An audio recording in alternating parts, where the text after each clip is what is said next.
Well, whoever said the offseason was boring in college football?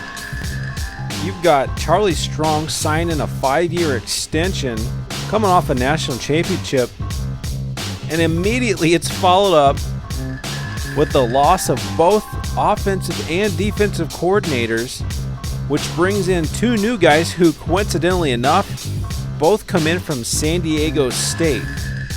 So the Texas Longhorns, essentially on the field, as far as assistants go, have become the Texas Aztecs. And I'm curious to get your feedback. Let me know in the comments below, do you guys think that I should in some way incorporate the offense and or the defensive playbooks for my new coordinators? You know, in the real world of college football, when a new coordinator comes in, that team typically takes on that play style and that playbook, but I'm not sure how that's going to mix with our personnel. Another thing that's not going to mix well is look at these guys wanting to transfer, and the third guy down is Chris Warren. So my coordinators leave for Boston College and Pittsburgh.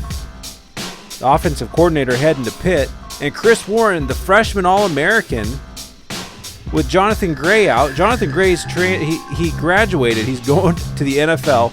Chris Warren, you are the starter this next year. There is no question about it. You are the number one guy, and he wants to leave.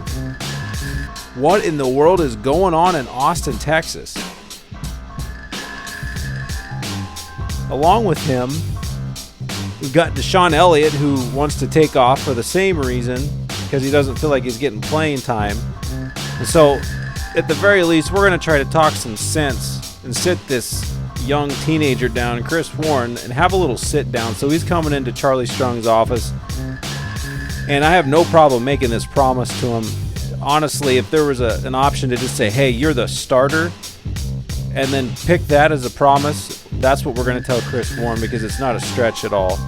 And thankfully, as you see there, Chris Warren listens, and he decides not to transfer. That would have been a huge blow to our repeat championship run here coming into the next season. On the senior side of things, we're going to honor Duke Thomas, who projects as a first-round draft pick, but then it's time to move on. We don't have any transfers coming in. We've got some big recruits that we've got to go after here. This is the last hurrah. It's our last opportunity, the final off season. It's not a week-by-week basis anymore. You've got to go all in with the potential of wasting a lot of points. And we don't get a lot of guys, but look at the ones we do. We didn't nail quantity, but we really won the quality war here in the recruiting. Take a look at that Texas Pads, that guaranteed top 5 recruiting class, and you know for a fact it's going to stay there now. We don't get Keith Carr, who was the guy we were going after. Unfortunately, Nebraska snuck in, but at least we didn't lose him to Oklahoma. But we do build some nice depth. We're very young at tight end, and that's going to serve us well into the future with Debonair Clarington, and we've got Huffman and Butler that we've signed there.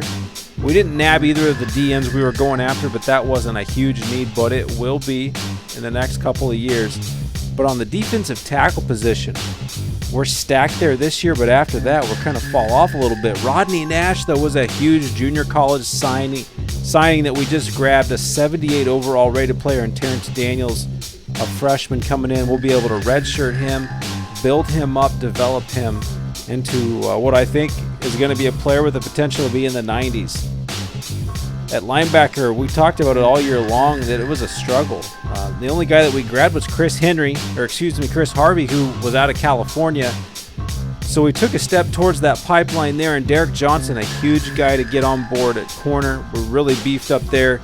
And then our big get of this offseason here is Adrian Anderson, the athlete, who I'm projecting to end up using at cornerback on the defensive side as a D-back. And so that was just monumental to grab him. So with all that being said, there we sat behind Notre Dame. We knew that was going to be almost insurmountable, the way that the Irish jumped out with all those 5-star and 4-star guys out of the bat, right off the bat. Texas, though, we're good with the number 2 class. Absolutely nothing wrong with that. And as we kind of look through the rest of the top 10, a lot of SEC. There you see Florida State mixed in there, a couple of Big Ten Another Big 12 in Nebraska. That's kind of a surprise team. And as I look here, I'm kind of curious where Oklahoma ended up, number 14. So it always feels good to beat the Red Raiders. And then Michigan State, who we just took down in the national championship game, had the number 41 class. So they weren't able to capitalize quite as much. Focusing back in on Texas here, Chris Gunn, our top guy, the number 2 running back in the nation out of Maryland, and then Anderson, that number 2 athlete as well. So it was just a year of number 2s as far as the signees go. Moving ahead now, a couple of key position changes. There were some guys we shifted around just for balance on the line, but one big change we made here was on the defensive end spot here. We shifted Shiro Davis to middle linebacker from defensive end, and then as I mentioned just a few moments ago, Adrian Anderson, we're going to put him, the freshman athlete number 2 in the nation, we're going to put him at corner. And then Cody Ingle, we're also going to put him in the defensive secondary. Initially, I thought free safety, but then as I looked through it, we've got a couple of guys that are going to be there for a couple of years. While at strong safety, we've got 2 excellent seniors that are about to depart. So I'm going to put Ingle at strong safety. And then as we move on ahead and look at the development, you can see that Texas has just exploded with the talent that we've had coming off of a successful year. We're going to be loaded on the defensive side of things. We even got a quarterback in Gerard Hurd who's probably not even going to get to play, and he's one of our 10 best guys because Tyrone Swoopes did such a good job for us this past season, leading us to a championship. And so it's been pure chaos, as you can see. Coming up next in the following episode, we're going to look at who we're going to redshirt, what the depth chart's going to look like. We're going to take a peek at the spring game before launching into the next season. I'm so glad you're with me today. Check back soon. We'll see you in the next episode.